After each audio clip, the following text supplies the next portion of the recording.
The views expressed on Science for the People are not necessarily the views of this station, its affiliates, sponsors, or advertisers. On today's episode, we'll be talking about some of the most bizarre creatures evolution has to offer and the environmental pressures that shape them.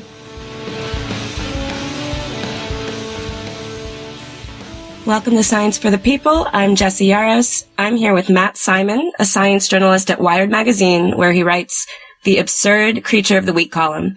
He's also the author of The Wasp that Brainwashed the Caterpillar, Evolution's Most Unbelievable Solutions to Life's Biggest Problems, which he's here to talk with us about today. Matt, thanks for joining us. And thank you for having me. So, how did you become so fascinated with animals? That's a good question. I probably just got the David Attenborough bug, if I'm being honest. Like a lot of people watching all of his documentaries, and over the years I had kind of compiled in my head this list of oddities in the animal kingdom, and when I got to Wired, I pitched as a column, and we ended up doing that. It's just, the more that I get into these things, I fall down these rabbit holes. I just keep getting more and more creatures. I have a list something like 150 long, that I'm at this point. So there are no shortage of oddities in the animal kingdom, that's for sure.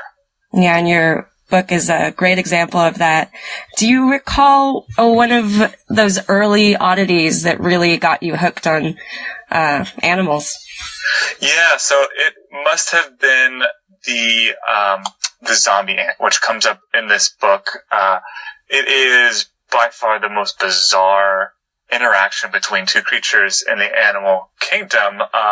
So what's happening is that this is a fungus that is invading ants, typically in the rainforests of South America. What happens is the fungus falls as a spore from a tree and lands on the cuticle of an ant and works its way through that cuticle with some enzymes and pressure and kind of explodes itself into the ant's body, where it replicates and grows through its tissues in a not pleasant way.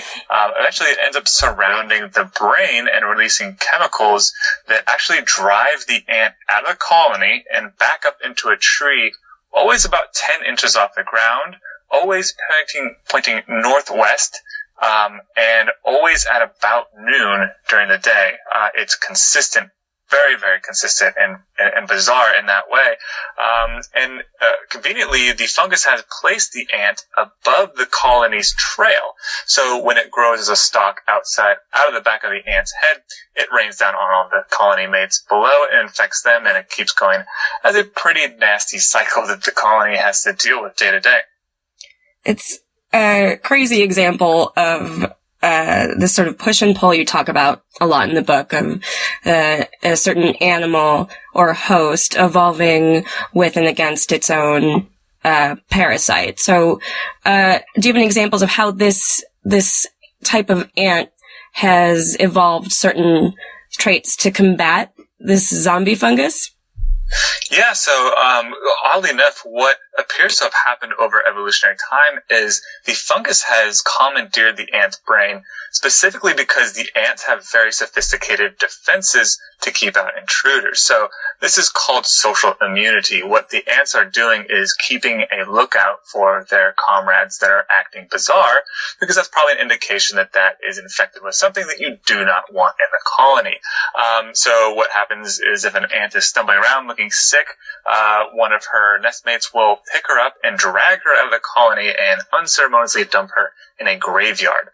That is a problem for this fungus. It can't really stay in the nest and expect to be able to grow and infect more ants because it's going to get found out and dragged out. So the ants are really good at figuring this out, but because this has been evolving for millions upon millions of years, the fungus has built up all these mutations that have allowed it to take control of the ant and drive it outside the colony where it won't be found by the nestmates. So what appears to be a very good ability of the colony to get rid of intruders, this specific fungus has actually kind of commandeered that to its own ends. So I imagine the ball's on the ant's court for figuring out how to combat that clever trait of the fungus. Yeah, so the thing is that it's probably pretty hard for this fungus to actually wipe out whole colonies. This appears to be kind of a chronic infection that the colony is just dealing with day to day. It's not wiping out everybody, because the ants are pretty good at actually discovering this and getting it out of the colony if need be. So it's not as if this is a scourge tearing through the South American rainforest, as much as it is just kind of like a cough that you and I might have. Gotcha. Well, I'm glad you brought up the zombie ant or zombie fungus, which interestingly is not an animal. It's one of the few creatures, I believe, in your book that isn't. Am I right? Right. Yeah. The fungus is not an animal, not a plant, kind of something in its own right. So, there's a lot of other animals that you talk about within your book and your column that have these sort of zombie-like traits. So could you give us a couple more examples of animals that have, through evolution, learned to co-opt other creatures' minds? Yeah, so what's fascinating about this is that zombification in the animal kingdom is extremely common, and it's common across different branches of the tree of life. It's evolved very, very many times on its own. That is happening between wasps and between funguses, like in the zombie ant, and worms and things like that. They all have been able to figure out how to manipulate the behavior of their hosts for their own ends. So at the moment, I'm actually writing my second book specifically looking at this idea that it is so widespread in the animal kingdom, and scientists are just now beginning to understand the mechanisms involved here. So I guess the best example from the book might be the wasp that the book is named after. This is Glyptopontyles. It's a parasitic wasp that targets caterpillars, and insects aren't exactly known for their parenting skills. Generally, they're laying their eggs and taking off, and those eggs hatch. Lots of little offspring, and ideally, at least two of them survive to replace their parents. The Glyptopontyles wasp goes a little more dramatically about it. The female will find a caterpillar and inject up to 80 of her eggs into its body. This is probably uncomfortable for the caterpillar, as you might imagine, especially when those eggs hatch into maggots and begin feeding on its non-vital tissues. That is, the larvae are leaving the vital organs because they want to keep this caterpillar alive. After a couple of weeks, these maggots have developed enough to where they decide they all need to now erupt out of the caterpillar at once. So you'll have 80 of these things squirming through the skin, gnawing their way out of the caterpillar, which somehow survives this. And this might be because as they're growing, these maggots are shedding their skin to get bigger and bigger. When they are exiting the caterpillar, it seems they're doing their last molt, and that extra skin plugs up the wound that they leave behind. This lets the caterpillar keep living. Not only that, it looks like 2 or 3 of the maggots will stay behind while their brothers and sisters erupt out of the caterpillar. And what they seem to do is release chemicals that control the caterpillar's brain. This includes when the maggots spin their cocoons and begin pupating, the caterpillar will actually spin its own silk over these as an extra layer of protection, which doesn't make any sense because these things just assaulted it pretty badly. So in addition to that, if there are any other parasites that are actually looking to parasitize the parasites that are pupating, the caterpillar will actually violently fight them off with flicks of its head, and it stands there over the eggs until the things hatch into adult wasps and fly away, at which point the caterpillar dies of starvation.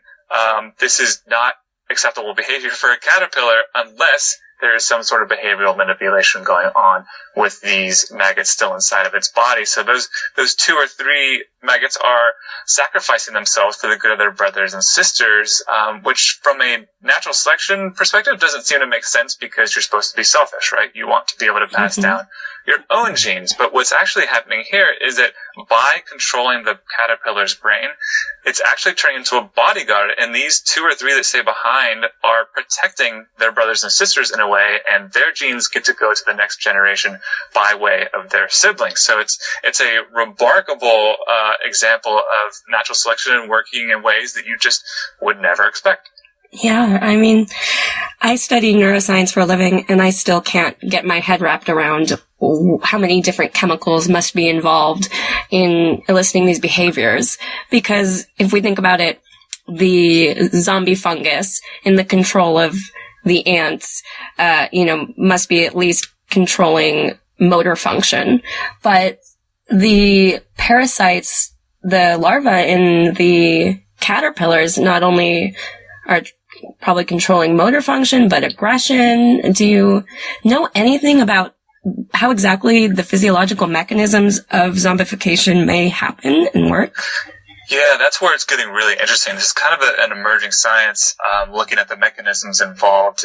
Not much is known about Glyptophontines, the specific chemicals involved, but with other wasps and things, it appears to be more of a just dump of chemicals in the brain. It's not so much targeting specific spots in the brain, it's just flooding the brain with certain chemicals that may take hold somewhere, but not somewhere else, that are just by chance are figuring out how to manipulate the behavior in the brain.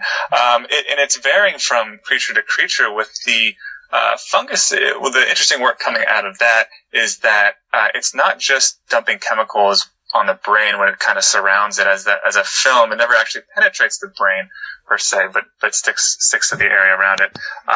The fungus appears to also be growing through the muscles themselves. When it does that, it pries apart the muscle fibers in the ant, and it's severing those neurons. So, in a sense, it is paralyzing the muscles in the ant's body, which doesn't make any sense because it still has to drive the ant outside of the colony. This is very, very early work, but what appears to be happening, and this is very theoretical at the moment, is that the fungus is in some way replacing the nervous system of the ant. So when it grows through these muscles, it's releasing its own neurotransmitters that mimic those of the ants to almost become like an actual puppet master pulling the strings of the host that it's invaded. Again, that's very early work. It's theoretical. It hasn't yet been proven, but it is in fact growing through these muscles and paralyzing them. So something else must be going on to be able to get these muscles to move. So again, it's varying from creature to creature because this, again, has evolved many, many times across very distant branches of the tree of life, from worms and funguses and wasps and things like that have all figured out their own unique ways to mind control their hosts. Right.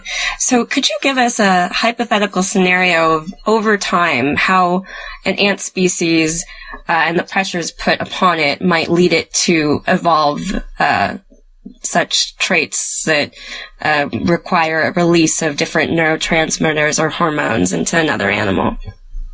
What would drive the evolution of the fungus?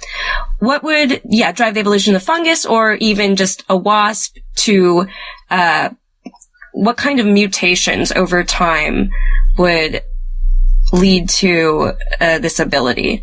Or, stepwise, what do you think? Yeah, this is the incredible thing about evolution. This is a very slow process. It's not like a fungus landed on an ant and figured out how to mind control it. This built up over millions upon millions of years, step by very tiny step. So, the beautiful thing about natural selection is that if you have an advantage in your environment over your peers, you are more likely to pass down your genes. So what might have happened with the fungus is that it got into the ant, somehow figured out how to work through the cuticle, and ended up killing the ant in the colony. It wasn't able to drive it out, and it got found by a worker, but maybe it actually got transmitted to that worker that found the infected ant, and it was able to get to the next generation that way. But that isn't as efficient as, say, building up these mutations that step by step allow you to drive the ant out of the colony. And again, this is, if it's making you better at passing down your genes, that's favored by natural selection. So what is happening is very, very slowly. Again, this did not happen overnight. It starts by invading an ant, and it maybe gets a little bit better at driving out of the colony, and it just improves over time to drive it, say, 10 inches off the ground, where the temperature and humidity is ideal for its growth, and at a certain time of day that's ideal for its growth. So this is the endlessly fascinating fascinating thing to me about evolution is that this is all an automatic process. It's not like there's any thought involved. The fungus didn't think, you know what I'm going to do today is I'm going to ruin the day of an ant. No, it's automatic. These are mutations that happen naturally over time, and it adds up into these, what we see as an almost impossibly complex interaction between organisms, but is in fact just a product of evolution. It's to me just so astounding. Right. And how bizarre some of these animals are, have led over history to people thinking that certain things are by design, right? The trajectory of time that humans have existed has been a blip on the map relative to the time that it has taken for all of this slow, stepwise evolution to take place, right?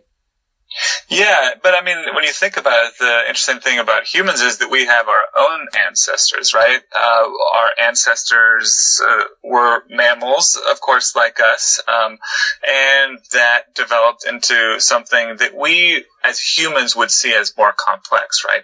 We think that we're the bee's knees because we've got these great big brains with which to think of fun ideas and build buildings and war machines and things like that. But we are no more advanced than something like a fungus that invades an ant. It's what you are adapted to your environment that makes these organisms so amazing, what makes us frankly amazing as humans.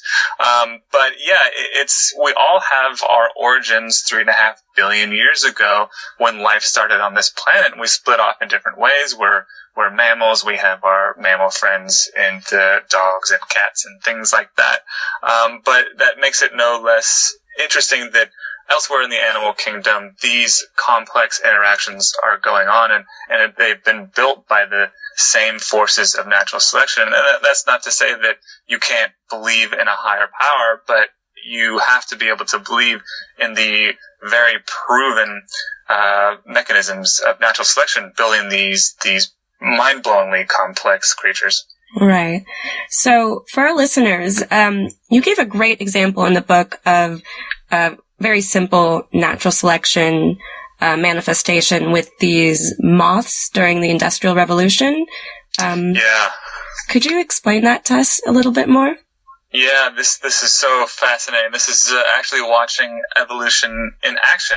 You think of evolution as taking millions upon millions of years to create organisms and big changes, and that's most certainly the case, but it also can work very, very quickly. And this one that you mentioned, these were the pepper moths in Britain, and Britain had itself a little bit of an industrial revolution not too long ago, which coated the countryside in soot.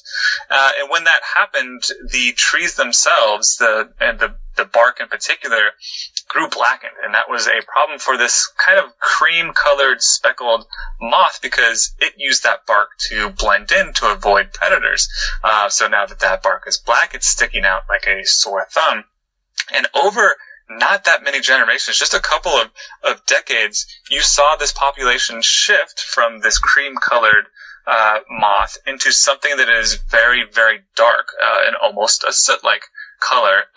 And that's because those moths that were born with lighter coloration got picked off by the birds, but those born darker managed to survive. That meant that they were able to pass down their genes that coded for things like dark coloration. So over the course of, again, not that long, you could see this evolution in action as this population shifted very dramatically in its coloration to better fit in with its environment because it was under such intense pressure from this predation to survive.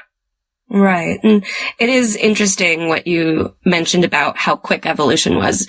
And I think maybe a misconception is that that evolution can happen within one generation. That's not the case, is it? Right. Yeah. This is, I think maybe the most fascinating illustration of this. This is recent, I think a couple of months ago. The scientists devised this experiment where they put bacteria in this giant petri dish. They had varying levels of antibiotics. At the left and right edges, you started out with very little antibiotics, and as you moved in toward the center, you got more and more and more. I think at the center, it was something like 1,000 times the concentration of antibiotics that would kill this bacteria. So what you saw is over their generations, again, like you said, this evolution doesn't happen in a single generation. Generation after generation, you got these mutations that allowed the bacteria to better survive these increasing concentrations of antibiotics, and they moved, and you can actually watch it map the way that the bacteria split and moved into these new regions and eventually conquered the center, which is quite frankly terrifying when you think of things like antibiotic resistant bacteria. But it's amazing, even for me, even more amazing than the pepper moth illustration of evolution in action, because this happened over the course of, I believe, just a couple of weeks. This bacteria, just because bacteria work in their generation so much more quickly than we or moths do. But yeah, you can see this, and it's so incredible to me because you get the 3.5 billion years of life on Earth. Yes, we evolved into these magnificent creatures, but bacteria are just kicking our asses as far as rapid evolution goes. And so are beetles, as you learn in the book, right? A quarter of the animals in the world, is that right? Quarter of animal species, 25% are incredibly beetles. That's not insect species, a quarter of insect species, that's a quarter of all known animal species on Earth are beetles. It's just astounding. And what seems to have happened is beetles are gifted with these wonderful wing covers. If you've seen a ladybug, those covers are those red and black speckled bits that kind of snap open and the wings come out, and the butterfly flies off. Those wing covers seem to have been able to have allowed the beetle to adapt to a ton of different environments. Desert, there are beetles that live in the water. They can trap air bubbles beneath those wing covers and breathe that way. The beetles are just, there's no beating the beetles, really. I guess if you want to compare them to bacteria, the bacteria has conquered the world, sure. But as far as more complex life forms are concerned, beetles are where it's at. There's just so many. I believe the count is up to like 500,000 species so far. It's just insane. But it's in the book, I do mention one particular one that I would like to call out because it's fascinating to me. The tiger beetle, which is a killer among the beetles, as its name might suggest. It has these very, very long legs, and it uses those to run down basically anything in its environment. It's incredibly fast. It is so fast that when it's running, its eyes cannot collect enough photons to be able to make images out. So every once in a while, it has to actually stop, regain its bearings, and lock on to its prey again, and then take off.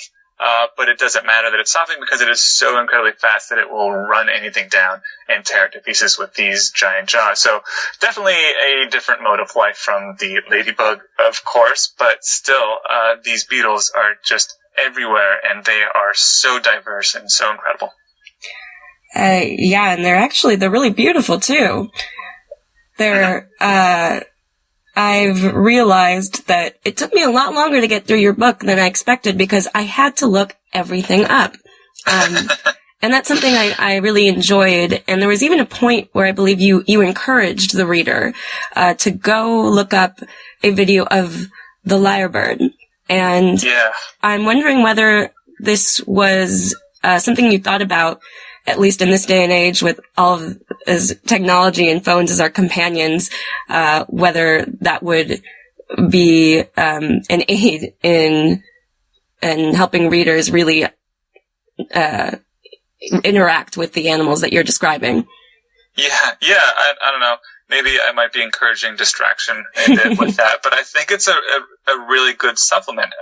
You can't put videos in books, of course, at least not yet. But I wrote a book because I was doing this column, and I wanted to have more of a thematic element to it. So I wanted to tie all these creatures together in a certain way, as opposed to just kind of doing one after the other, week after week. But I think that the internet, like you went off and did, you were doing your own research of these creatures. It's an amazing supplement to things like books. Books are not dead. Books will never die. I will write them till the day that I die, I hope. But video does bestow certain things on these creatures, like the lyrebird you mentioned, which is able to mimic the calls of other birds, of course, but also things like chainsaws and construction equipment. And it does that not because it has been evolving with construction equipment for millions upon millions of years, but because lady lyrebirds are very impressed by male lyrebirds that are able to pull off these calls. But I encourage, I think, in a couple maybe instances in the book for people to put it down and go look at YouTube and hopefully not fall down a rabbit hole, of course, but to come back to the book eventually. But yeah, video is a powerful thing, and it does things that words alone cannot do, and that's part of the reason why I also do a weekly show for Wired of these creatures. So you did decide, though, instead of pictures, to include illustrations by Vladimir Stankovic. So why did you decide, they're beautiful illustrations, why did you decide to have drawings instead of photographs? Yeah, so that was actually Penguin's idea to do the illustrations, which I totally jumped at. I think that it was a fantastic idea. I think the illustrations turned out more beautiful than I could have ever imagined. Vladimir is amazing at giving the creatures personality, and I think matching kind of the whimsical tone of the book, but also the factual tone of the book, to combine those that produce illustrations that are at one time beautiful and accurate. And I think that they can lend so much more to the tone of the book than just a photo would. And I feel like sometimes when you put photos in books, especially in academic books, you put them all kind of like in the middle in those nice glossy photos, and it doesn't necessarily lend as much as having the illustrations throughout the book. And this actually, when they mentioned that they wanted to do illustrations, I thought back to this book by Mary Austin. It's called The Land of Little Rain. She wrote this back in the turn of the 20th century, where she was in the deserts of Southern California and actually had illustrations through the margins, coyotes and things running around. And I floated that idea with Penguin. They said, yeah, let's do that, absolutely, which I was surprised at. But Vladimir did an incredible job, and props to Penguin for thinking that up and for committing so hard to making this book look as beautiful as humanly possible. I guess the contributors made a point to really separate this from anything academic. Your writing style is incredibly colloquial and you have a sense of humor that's peppered throughout the entire book. So has that always been a part of your writing style? Yeah, I guess it has. People ask me a lot of the time, did I work on the voice that I have? And I always say, no, not really. It kind of just happened. You write enough and this sort of thing comes out. You have your influences, of course, that you don't necessarily think of consciously, but watching movies or reading other writing over the years, I have developed kind of this colloquial tone, which I think is important in imparting this knowledge of natural selection, because I think our schools aren't necessarily the best in all parts of the country at teaching this sort of thing. And I think it's important to be able to make it as fun as possible. And by using these creatures that are, quite frankly, absurd to us human beings, I feel like it's a good window into learning about evolution, because it makes it, I hope the book makes it more fun to be learning about these things. But at the same time, I try to be as respectful as possible to these creatures, which I have, of course, the highest reverence for. Mm-hmm. Well, getting back to the creatures then, I'm going to backtrack a little bit. So when we're talking about bacteria and other animals that can evolve over a very short period of time, I wanted to bring up Jean-Baptiste Lamarck, because you mentioned him in the book, and his debunked theories on inheritance of acquired traits. The textbook example is, do you want to explain it? The giraffe with stretching the neck, is that right? Mm-hmm, yeah. So Lamarck, and I'll preface this by saying that science is about being wrong. When you're wrong, somebody comes along and finds out the truth to the matter. It's how science, and in particular how biology and the study of natural selection works. It's in a way good to be wrong because it inspires debate. So what Lamarck had said as far as inheritance goes, what he used the example of the giraffe, is that the giraffe has such a long neck because it stretches to reach the tallest branches to get the food there. And when it does that, it can actually pass those inherited characteristics to its offspring, which turn out to be wrong, of course. Giraffes have long necks because those that were born with bigger, longer necks were able to reach more food, and that maybe probably helped them survive better. Because they survived better, they were able to pass down those genes for a longer neck to their offspring, and that just adds up over the generations until you get something that is as incredible looking as the long-necked giraffe. But again, being wrong is fine. Somebody came along, Mendel specifically, and actually figured out how inheritance works, and now we know that. That's great. But all due respect to Lamarck, though, because he was a scientist and a good one, and whatever, you're wrong sometimes, and that's how science work. It encourages debate, and it's a beautiful thing. Yeah, and Lamarck's theories, at least the core of them, are making somewhat of a comeback with the nascent field of epigenetics, right? So the turning on and off of gene expression. Yeah, that's where it's getting a little, that's sticky. That's a very new field, and it does bring up it's kind of like an inherent horror that you have. It's like, Lamarck was wrong. We all know that. It might be seen as an embarrassing mistake that he thought that giraffes were able to stretch their necks and pass down those genes. It's very interesting, that the environment can kind of switch on and off these genes. It'll be interesting to see what comes out of that in the coming years. But you have this inherent revulsion. But I am, for one, interested in seeing what comes of that. Right. At least there is some evidence that, I guess, how one animal being under stress might turn on or off some genes that may become expressed or passed on to her offspring and expressed in later generations. But that's a lot different than your neck growing so long that you pass it on. Yeah, right. So we now have the true mechanisms involved, and again, it's the purposelessness. It sounds, nihilistic, but it's the purposelessness of natural selection. These are mutations that are happening, sometimes for bad. Sometimes you might grow an extra finger. Not a good one. A lot of mutations you just don't even notice. We all have them, but some of them are good, and they bestow an organism with some sort of advantage, such as a longer neck.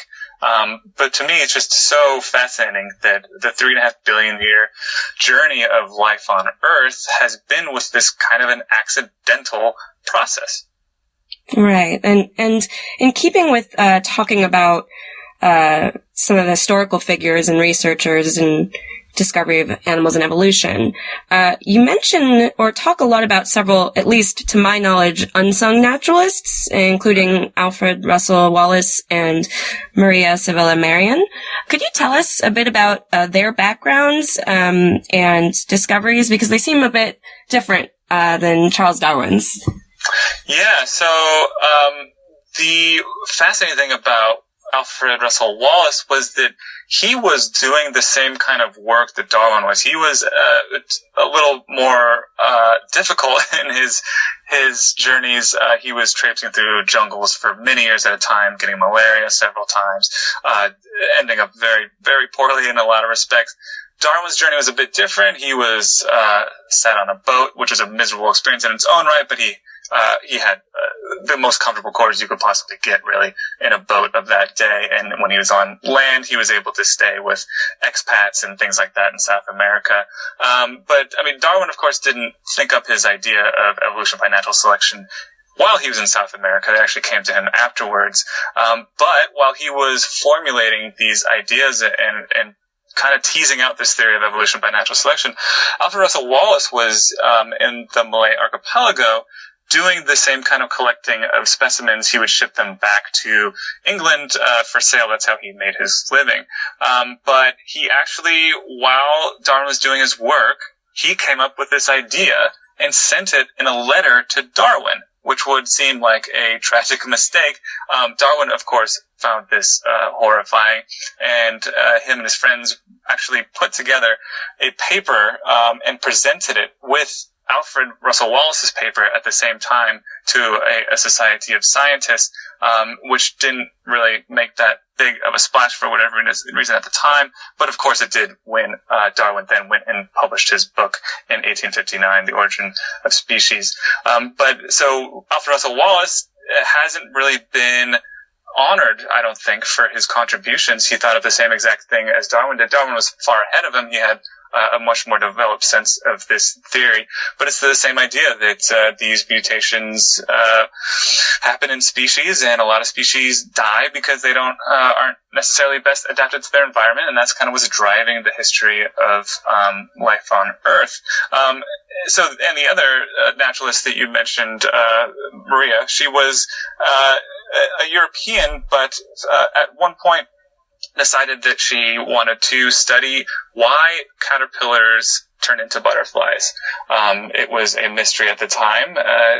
By the way, it seems to be that caterpillars are different from butterflies because it allows them to exploit different resources than the adult butterflies do. But whatever. Nobody knew that back then. And this was actually in the 17th century that she took off. She had left her husband a couple years before. She took her daughter with her to South America and was traipsing around in the jungles and collecting her own specimens. And she was actually probably the first person, male or female, to ever set out specifically on a scientific expedition like this. So she was quite literally a trailblazer in this sense, and she has been almost completely forgotten by science. Even though she did this incredible work, she put together these wonderful folios of illustrations of the caterpillars that she came across. And she comes up in the book because she actually came across this particular caterpillar. It's called the asp caterpillar. It's called that because it stings very, very badly. She found this out the hard way by grabbing what seemed to be a very fluffy caterpillar and getting a sting.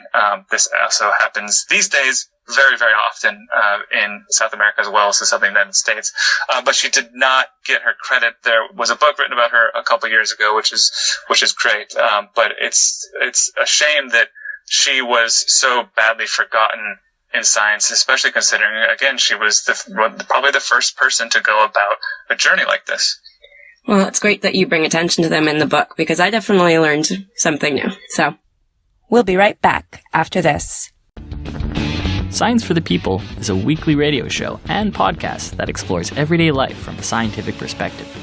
We are a member of the Skeptic Network, a collection of blogs, podcasts, and video content focusing on science and critical thinking. To find out where Science for the People airs near you, or to listen to past episodes, check out our website at scienceforthepeople.ca. You'll also find links to support us at Patreon, to connect with us on Facebook and Twitter, and to subscribe to the podcast in iTunes. And now, back to the show. Welcome back to Science for the People. More talking about humans in relation to animals, but more about our use of animals. So you mentioned that throughout history, we have actually taken advantage of certain species, often invasive species, to combat other invasive species. Case in point, the ant decapitating fly for red ants in Florida. Could you tell us a little bit more about that? Yeah, God bless the ant decapitating fly, which, by the way, is one of my favorite names in science. That is his official name, by the way. Well, I guess it's more common name, not the scientific name, but ant decapitating fly does exactly what you would expect it to do. But it doesn't do it in the way that you might think. This is a very small fly, and what it does is it finds these colonies of fire ants and descends and uses her ovipositor to inject an egg into individual ants. When this happens, the colony freaks out, and it'll be running around like chickens with their heads cut off. Well, I guess not cut off yet. They will be soon. But they're panicking when they're doing this. They're releasing alarm pheromones, and that's just attracting more of these flies. So you'll end up getting a swarm of these parasitic flies injecting all of these individual ants with their eggs. So what happens is that egg hatches into a maggot, and it works its way through the ant's body and into its head. It doesn't damage the brain, but kind of feeds on some juices. what it does, much like the fungus that controls the ant, it will guide the ant outside of the colony, and this time it drives it down into the leaf litter, which has the ideal humidity and temperature with which it'll develop. When it does that, it releases enzymes that dissolve the membranes that hold the ant's body together, and including among those membranes are the membranes that hold the neck together. So the head pops off with the maggot inside, and then it eats the brain and pupates, and then flies off and does its thing and terrorizes perhaps more fire ant colonies. But as you mentioned, this has been explored as a use of biocontrol. The invasive fire ants in the southern United States are a menace. They're horrible for people. They're horrible for agriculture. And instead of trying to attack them with pesticides, an idea might be to use their natural enemy in South America, the ant-decapitating fly, to combat it that way. It might not work on a very large scale because it would be hard for ant-decapitating flies to wipe out whole colonies, but it's an intriguing idea to use one species against another. Yeah, and there are some other examples of that recently, also in Florida, with the release of the genetically engineered Aedes aegypti mosquito. Yeah. Do you know much about that? Yeah, that's I've written about that a little bit before. That's fascinating. It's known as a gene drive, and the idea is that specifically with something called CRISPR, you're able to edit the genes in an organism and very, very easily. So the idea is that what you can do is release sometimes a mosquito that has perhaps a resistance to the parasite that causes malaria in humans. And if you've done this right, that mosquito will breed with other mosquitoes, and this resistance to malaria might pass through these whole populations, and that's great for human beings. You can also create males that are not able to reproduce, so the females give birth to them, but they're not able to go about their business, and that might be another way to go about it. But this is, of course, very controversial, and Florida was pushing back on this pretty hard, at least some of the residents, because it's a scary thing to think of. You might be editing the genes of an animal, and that might get out of control somehow. But this is done in a very scientific, sober way. It's not like scientists are going crazy releasing genetically modified creatures out into the wild willy-nilly. But this is a topic of some contention in specifically conservation circles. Is do you do this to life forms like mosquitoes, but what about other animals, bigger invasive species such as rats on islands? Do you do the same thing where you drive this gene through the population that prevents it from breeding and eventually collapses? But yeah, this will be an extremely controversial topic in the coming years. So that's very, very much something to keep an eye on. Right. Are you aware of any introduction of any species that got out of control or really changed the ecological environment? No, to my knowledge, that hasn't happened yet. Again, this is an extremely sober science. They're being very, very careful with this sort of thing.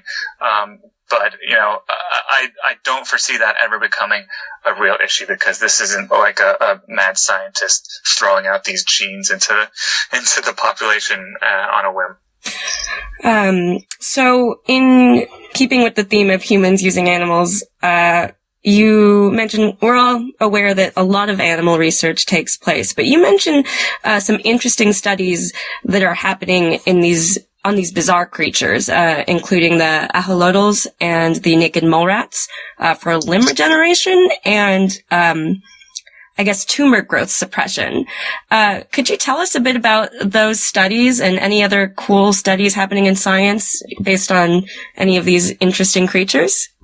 Yeah, so the axolotl salamander, I had the privilege of visiting a lab actually down at UC Irvine that is working on this salamander, which has incredible regeneration abilities. What you can do is you can actually cut off the limb of an axolotl salamander, and of course in a laboratory scientific setting, of course, and it's actually able to regrow that limb pretty rapidly. And that's really incredible when you think about what's happening with regeneration. It's not like an axolotl salamander is just regrowing a solid stick of flesh. It has to know somehow when to create, say, a joint or skin or tendons and muscles and things like that. So what seems to be happening is these cells are kind of coming together at the nub, and they're actually communicating to turn into these different kinds of tissues and grow out this limb. It's such a remarkable regenerator. In fact, you can remove part of an axolotl salamander's brain, and it will regrow that part of the brain. So what this lab is looking at specifically is figuring out how this works, because we humans, of course, scar. We don't regenerate, but the axolotl salamander never scars. It always regenerates. So the idea is that if you can figure out how that's happening, you might be able to bestow this on human beings. And indeed, the United States government funds this lab in part because it might want to apply this to soldiers who have lost their limbs in war. So the issue here is that it's not about injecting humans or with some sort of like supercell or something like that. It's what appears to be something called a growth factor, and these growth factors are what's mobilizing these cells. So if you can figure out how to use growth factors in a specific sequence, you might be able to use them to help a human being regrow a limb. This is also very early research, but it's fascinating stuff.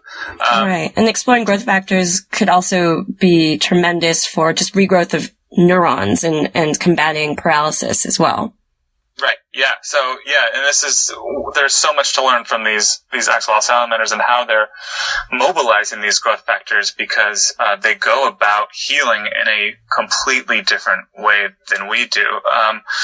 And you also mentioned the naked mole rat, which has another superpower, and it seems to never get cancer. You have to try really, really hard in a laboratory setting to give cancer to a naked mole rat. What appears to be the issue here is that naked mole rats are subterranean creatures. They are almost bald, really. They have sporadic hairs here and there because they don't really need hair down there and kind of the climate-controlled area underground. So the issue underground, though, is that you need to be able to slip through these tunnels easily, and that's especially important if a predator somehow gets down there with you.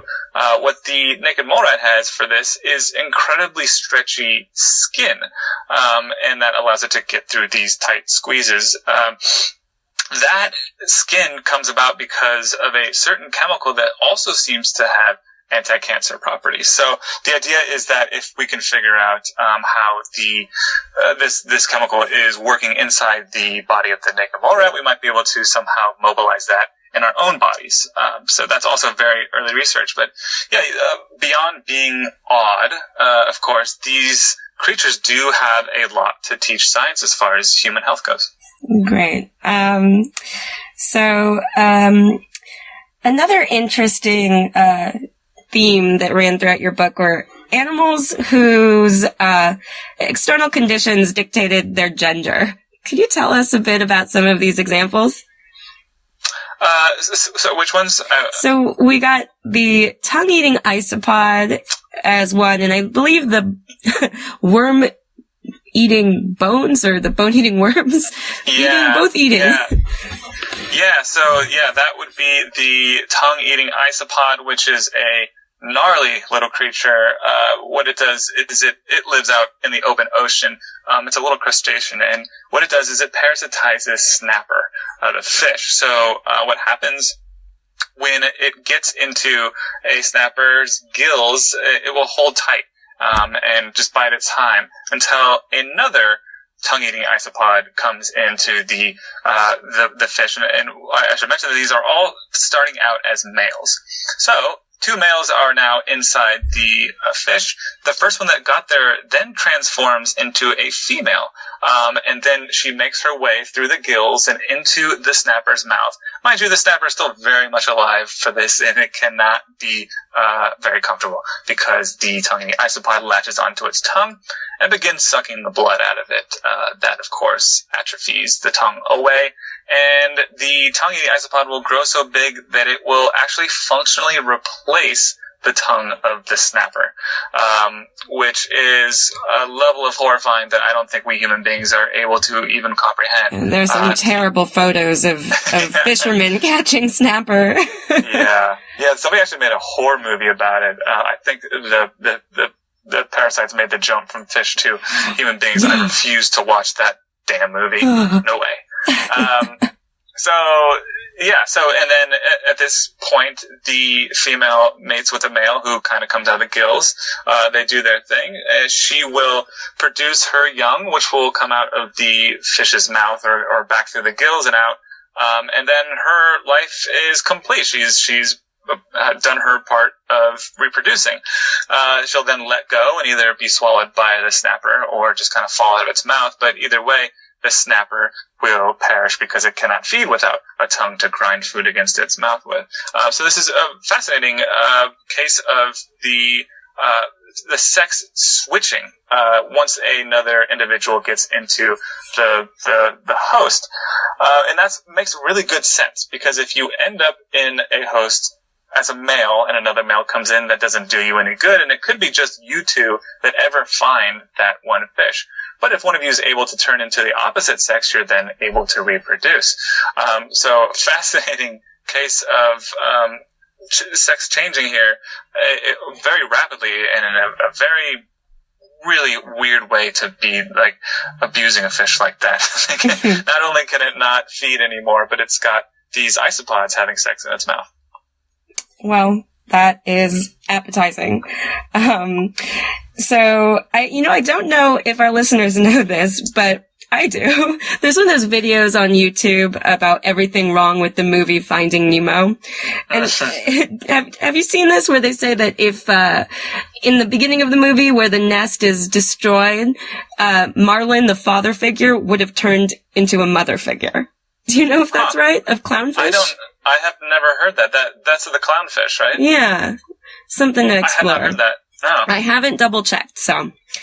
This is possible in other fishes. There's a fish called the parrotfish, that does this as well. It will change into a male. They all start female, and a male will appear and actually take over a group of females that he mates with, and kind of is the patriarch of that family. It's actually pretty common to have this kind of sex switching happening. So who knows? If it's possible in the parrotfish, maybe it is for the clownfish, but I had not heard that. Okay. So I think who better to ask for the superlatives of the animal kingdom. So what comes to the top of your head when I say, for animals, best hair? Best hair. That would be probably between the crested rat and the asp caterpillar. Okay. Best. Is it either one of those? Did I get it right? Oh, yeah. No, the correct answer was unicorn. Oh, damn it. But I didn't think of that one. Best eyes. Best eyes. That would be the giant squid. Giant squid. Okay. Biggest. Is that right? Yes. Whatever, you know. Are any of these correct answers, or is this a subjective test? They are subjective, though the best answer besides unicorn is narwhal. Yeah. Cutest couple. Cutest couple. Well, we'd have to go with a lyrebird, I guess, because it's just so romantic, imitating chainsaws and things like that. Mm-hmm. I thought you were going to go for the male anglerfish that fuses into the female. Should I talk about the male anglerfish? Let's. You know what? Let's do that as the last animal. Oh, it's so interesting. Yeah. Horrifying sex life of the anglerfish. So the deep sea anglerfish you've probably seen before. It's got this kind of spherical body, this giant mouth, this big nasty teeth, and it's spherical because there's a giant stomach. It needs to be able to take on whatever rare prey that it finds in the deep. The problem with the deep sea is that you're also not going to be able to find mates that often. So this is the female anglerfish, though. The male anglerfish looks nothing like her. He can be up to 500,000 times lighter in weight than she can. He is tiny. So what he does, his only purpose in life, he does not feed, is to find a female. And when he does, he bites onto her body. And at that point, his tissues start to fuse to hers, which is romantic, I think. He taps into her circulatory system and takes blood as nutrition. But more importantly, when he taps into her circulatory system, their hormones are now synced. So whenever she beckons, he will release sperm, and she will release her eggs, and they'll all mix up and ideally create little baby anglerfish. It seems grotesque, and probably the life of a male anglerfish isn't the most luxurious, but it makes a good amount of sense. If you're going to find a mate in the deep sea, you want to hold on to him for a very long time. And the female anglerfish can, over her 30-year or so lifetime, she can collect 8, maybe 9 of these males on her body, and just be swimming around releasing her eggs, and they'll release the sperm, and they're just kind of one big happy family in their own way. If you could have any of the animals you've written about as a pet. That's tough. I would go with the pink fairy armadillo.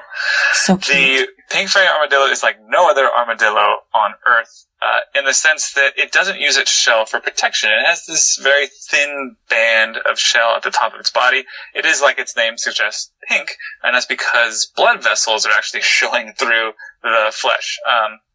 It is not using this for protection again, but instead as a radiator. It too lives underground like the naked mole rat, and it needs to be able to control its body temperature because it's at the mercy of the soil heating up and cooling down. So by pumping blood into that strip on its back, it can actually cool down its core. And when it cools down, it can pump blood back into its core to heat up. But it is the most adorable armadillo on the face of planet Earth. In keeping with our discussion about distractions on the internet, you should all go look it up because it's so cute. It's extremely rare. The world expert in this creature has never actually glimpsed one in the wild, which is incredible. She's usually getting them from villagers who happen upon them. But funny story, she did at one point go down to Argentina where this creature lives, and with a film crew, and they knew that if you get the ground wet, that might actually drive the armadillos out because they don't like getting wet at all, if at all possible.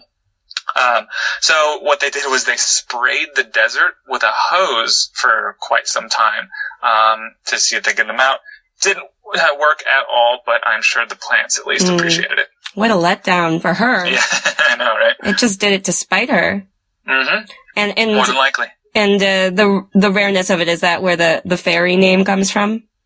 You know, I don't know. That's a good point. I would assume maybe that's the case. We know where the pink part of it comes from. Right. Very, very much pink, but yeah, not so much. Okay. Part. But that's, if they weren't so rare, that's the creature. Yeah.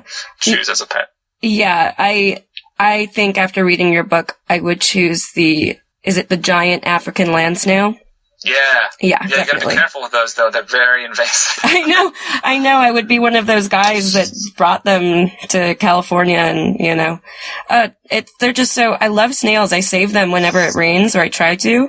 And so I just would be so cool. But my cats would probably eat it, so. Oh, yeah. We should mention that they're enormous. They're like a foot long. They're giant. Yeah, they really are giant. They're wreaking havoc in Florida at the moment where they're an invasive species, so hopefully Florida is really not doing that well. No, not as far as invasive species are concerned. They got pythons. That's a scary one. They're struggling with it. It's just, unfortunately for Florida, it's a very lush place. Yeah. Lots of nutrition out there for creatures to eat. Yeah, I'm actually afraid to go to Florida. There's so many stories of strange animals. Yep. I want to thank you so much for joining us today and educating us on this bizarre world of amazing creatures. And thank you very much for having me. Thank you, Matt. If you're interested in learning more from Matt Simon, you can find links to his book and his Absurd Creature of the Week column on the show notes for this episode, which you'll find on our website, scienceforthepeople.ca. Science for the People is produced by Rochelle Saunders and edited by Ryan Bromsgrove. Helen Quivalon is our publishing liaison. We get research help from Josh Witten and consulting support from Desiree Schell. Our frequently seen guest hosts are Marion Kilgour, Anika Hazra, and Jessie Yaros. Our theme song is called Binary Consequence, and it was written and recorded by Fractal Pattern. Science for the People is entirely listener-supported. You can find us on Patreon, where you can support us with monthly donations in any amount, or you can send us a one-time donation in any amount via the donate page of our website.